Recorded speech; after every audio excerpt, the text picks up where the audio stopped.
Zoti prokuror i përgjithshëm, deklarata juaj në maj të 2022 në Komisionin e Ligjeve, në fakt, ishte sikur shteti hiqte dorë. Dhe unë dua t'ju citoj atë që keni thënë. Ka një shqetësim të madh për mungesën e hetimit dhe kontrollit për investime të dyshimta në ndërtim, duke ju referuar kullave në Tiranë. Sipas jush, prokuroria më e madhe në vend, Tirana, ka 7 prokurorë në seksion e pastrimit parave që nuk bëjnë asgjë. Ndërkohë që në gjykimin ton kjo është përkeqësuar në vite. Në Tiranë janë dhënë 1.9 milion metra katror leje ndërtimi, që është një shifër e jashtëzakonshme, e papërballueshme për sektorin bankar, e papërballueshme për asnjë kompani.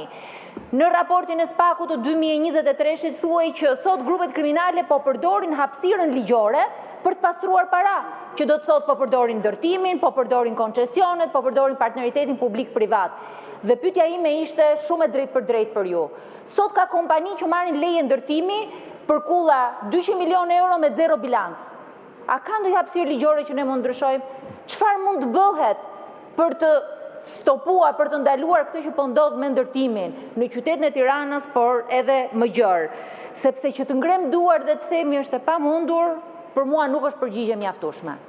Sot pastrimi i parave, korrupsioni, krimi organizuar që kanë krijuar një qark të mbyllur, kanë ulur vlerën e euros me 30%. Dhe kjo është një këmban alarmi për ekonominë shqiptare. Prandaj pyetja që kisha ishte me të vërtetë edhe në sensin pozitiv.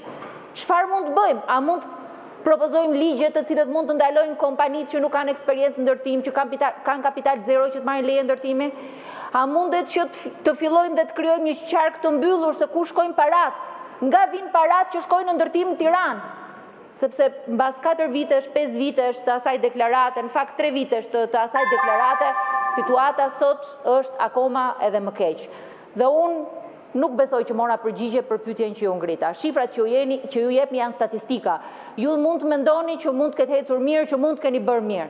Por sot kriza që ka ekonomia shqiptare është pastrimi parave në ndërtim. Faleminderit. Faleminderit zonja Tabaku. Zoti Ivi Kaso.